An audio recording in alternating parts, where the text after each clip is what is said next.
پہلے دے محدث نے آپ لکھ دینے آپ فرماندے نے کہ ایک اردشین بادشاہ سی کی نام سی اردشین بادشاہ سی تو خوبصورت بے انتہا دانا اور عقل مند واہ واہ کیا بات ہے اور آپ فرماندے نے دلیر اور شجاعت اور بہادری اعلیٰ قسم کی تھی آپ فرماتے ہیں علامہ ابن جوزی رحمۃ اللہ تعالی علیہ ان دا آئے دن مشن ہوں سی کہ مزید ریاستہ اور علاقے فتح کر کے اپنی سلطنت دے اندر اپنی ریاست دے اندر ملائے جان بہت بڑا اپنے دور دا اور اپنے علاقے دا منہ تنہ فاتح سی اپنی اپنی قریب قریب ساری ریاستوں نے فتح کر لیا اور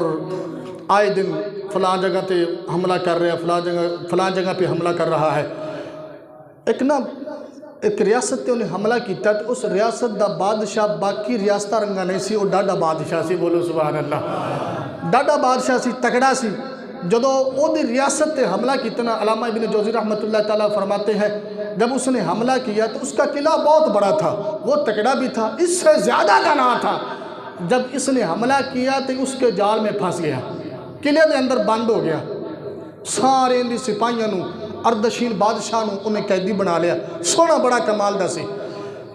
جدو قیدی بنا لیا جناب والا اردشین بادشاہ قیدی ہو گیا پہلی ریاستہ تے پھلا ہویا سی کہ میں ہر جگہ تے حملہ کرنا وا اللہ میں نو فتح تا فرماندا ہے لیکن اس ویلے کی ہویا جا کے قلعے دے اندر بند ہو گیا بڑی دیر جناب والا ہفتہ 2 ہفتے گزر گئے ایک دن ایسا آیا اس بادشاہ دی لڑکی سی انہیں قلعے دی دیواراں تو دیکھیا تو بادشاہ تے نظر پئی نا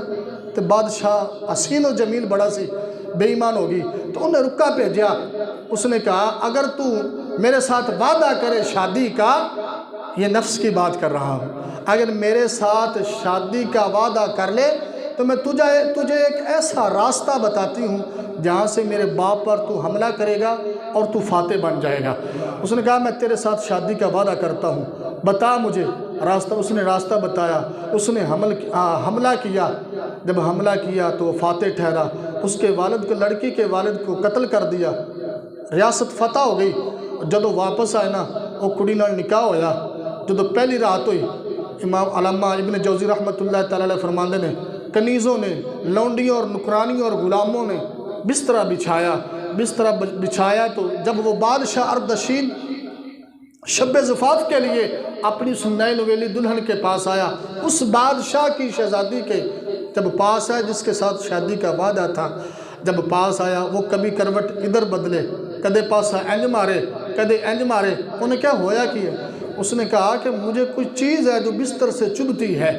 بستر سے کوئی چیز ہے مجھے چبھتی ہے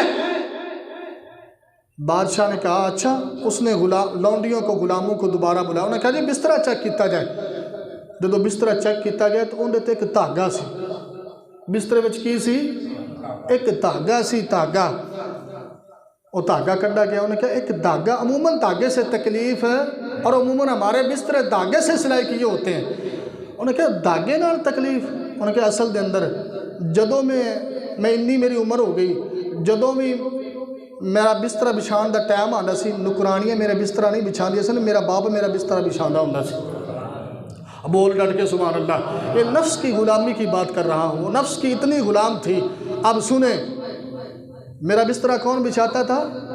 میرا والد بولو میرا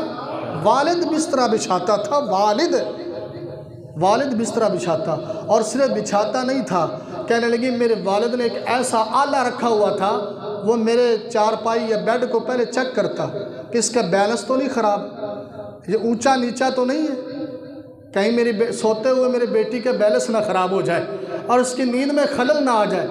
اتنی احتیاط سے اتنے ناز اور محبت سے مجھے پالا اور کہنے لگی جب بھی گوشت خریدتا تو میرے لیے خود جاتا اپنے لیے خریدتا تو نوکروں اور سپاہیوں اور غلاموں کو بھیجتا جب میرے کھانے کی باری آتی تو خود میرا والد جاتا اور آج تک میرا لباس کسی نے نہیں خریدا نہ میں نے خریدا ہے جب بھی خریدا ہے میرے والد نے خریدا ہے انہیں کہا اچھا اس کے دل میں اردشین عقل مند بڑا تھا انہیں دل میں خیال آیا کہ جڑے انہاں ناز تے نخریاں نال جس باپ نے پالیا ہوئے آئے ہایا بولو سبحان اللہ اور ٹک ٹکی بن کے ویکھے ہی رکھیں گا بولنا سبحان اللہ اتنے پیارے جملے ہیں اس بادشاہ نے کہا اتنے ناز اور نخلوں سے جس باپ نے تجھے پالا، میرے ہاتھوں تو نے اس کا قتل کروا دیا، اسی وقت کنیزوں کو حکم دیا اس کو اٹھاؤ اور جلاد کے سامنے پھینک دو، اور اس کے سر کے بال ایک گھوڑے سے باندھے جائیں اور اس کی ٹانگیں دوسرے گھوڑے سے، ایک کو مشرق کی طرف دوڑایا جائے اور ایک کو مغرب کی طرف دوڑایا جائے۔ جب اتنے ناز اور نخرت سے پالنے والے باپ کی نہیں ہوئی تو اردشین کی کہاں ہوگی؟ یہ اتنی اپنی نفس کی غلام ہے، یہ اتنی اپنی نفس کی غلام ہے کہ اپنے باپ کی سگی نہیں بنی تو اردشین کی۔ اوہ حضرت، ہم بڑے دور چلے گئے ہیں۔ میں کبھی کبھی دیکھتا ہوں ہمارے 6-6 فٹ کے نوجوان چوراہوں پہ، چوکوں پہ، سڑکوں پہ کھڑے ہو کے ساری رات ٹیلی فون کرتے ہیں۔ کیا ہے؟ کیا ملے گا؟ حضرت، جو آپ کے ساتھ جس کی آج سیٹنگ ہے، باپ سے دغا کر رہی ہے، والدہ سے دغا ہے، اللہ رسول سے دغا ہے، کیا تیری وہ باوفا ہوگی کل کو؟ ہم اتنے نفس کے غلام بنے کہ کبھی اس طرف توجہ ہی نہیں گئی، اور پھر مرتے ہیں ساری رات۔ اور جس والدہ نے تیرے واسطے ہر جتن کر کے تینوں پالیا، سانبا، پال پوس کے بڑا کیتا، حتیٰ کہ کئی دفعہ کئی ماواں میرے کو آندیاں نے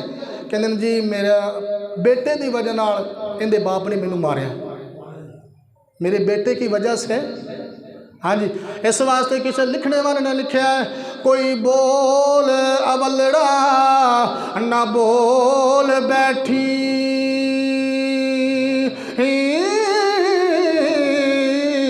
ہوندے خصم ناراضی بل بولڑیاں دے،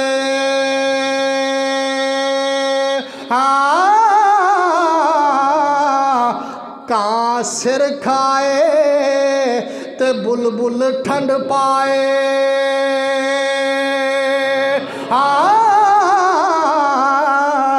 بڑے فرق نہیں سجنا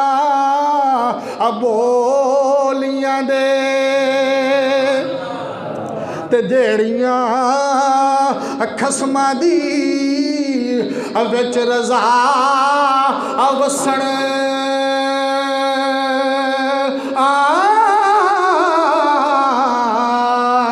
بھاگ جاگ جاندے انہاں گولیاں دے، تے آپ ادھڑیاں نو سردار پین ڈکے،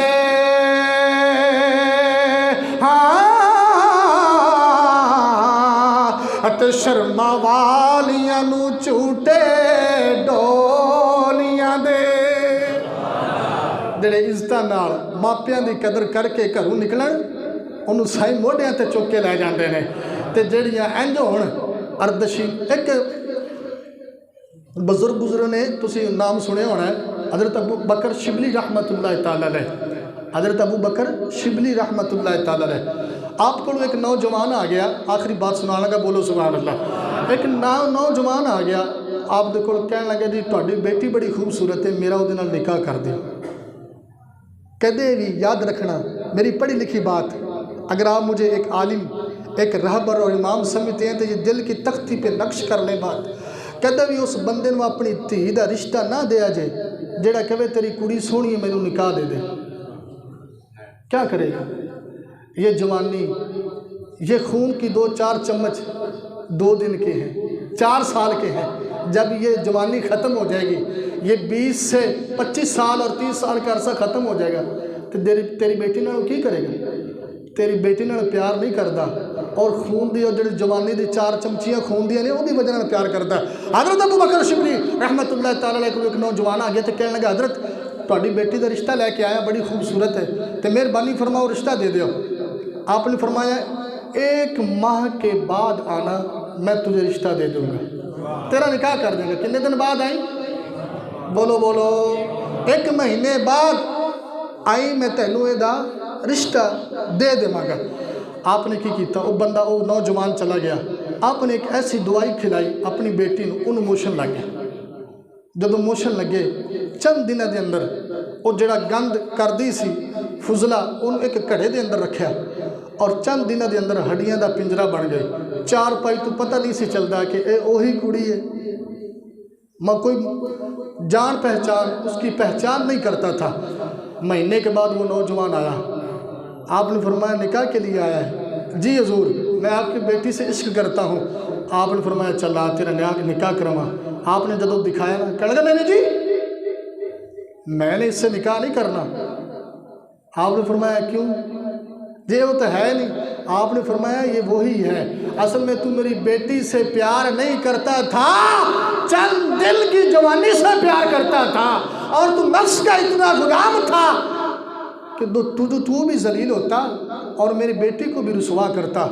آپ نے فرمایا جو تیرا عشق تھا آ میں تجھے دکھاؤں۔ اس کے بازو سے پکڑا، او کڑے کو لے کے گیا جتھے گند سنبھالیا ہوا سی۔ آپ نے فرمایا اے تیرا عشق سی، بولے سبحان اللہ۔ تو کوئی سمجھان دی تھی اصلاح معاشرہ دی گل ہوئے تو ٹک ٹکی تو بن کے تو پریشان ہو رہنا ہے، بولنا سبحان اللہ۔ آپ نے فرمایا اے تیرا عشق سی، یہ تیرا عشق تھا، تو اس سے عشق کرتا تھا، میری بیٹی سے عشق نہیں کرتا تھا۔ او حضرت ہم پتہ نہیں کس طرف چلے گئے۔ یہ عشق کا معیار اپنے رب سے تھا۔ اچھا قربانی کے دن آ رہے ہیں،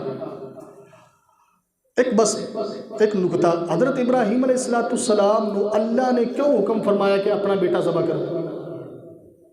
نبی کوئی بھی نفس کا غلام نہیں ہوتا، پہلے یہ بات اپنے ذہن میں بٹھا لیں۔ حضرت ابراہیم علیہ السلام نو اللہ نے کیوں حکم فرمایا کہ اپنے بیٹے نو ذبح کرو؟ کیونکہ آئے دن بیٹے دی محبت دل وچ گھر کر دی جاندی سی، تے رب نے فرمایا سی ابراہیم اسی تیرا دل تیرے پتر واسطے نہیں نہ بنایا، اسی تا اپنے واسطے بنایا ہے نا۔ اس تا تہاڈا دل کدے واسطے بنایا ہے؟ اپنے واسطے۔ لہذا غیر دا اشتراک سانو پسند نہیں ہے کہ کوئی غیر تہاڈے دل وچ وسے۔ اس بیٹے دی محبت دل وچوں کڈن واسطے رب نے فرمایا چل ابراہیم او بیٹا جڑا 100 سال تو بعد ملے تے ہوئے بھی ایک تے چاند تے سورج کوئی شے نہ ہون، اتنا سونا رب نے انہوں بنایا ہوئے، تے رب فرمایا چل ذبح کر۔ مقصود یہ تھا، رب فرماتا ہے کہ ابراہیم یہ دل تو ہم نے اپنے لیے بنایا تھا، تو غیروں کو بسا کے بیٹھا ہے۔ حضرت اپنے آپ کے غور کریں، رب نے یہ جب اتنی سونی مورتی دی ہے، اتنا قد دیا ہے، جوانی عطا فرمائی، مال و دولت دیا، تو صرف ایک امتحان ہے۔ بندہ وہ ہوتا ہے کامیاب جو ہر وقت اپنے رب کو یاد رکھے۔ اللہ تعالیٰ عمل کی توفیق عنایت فرمائے۔ وآخر دعوانا الحمدللہ۔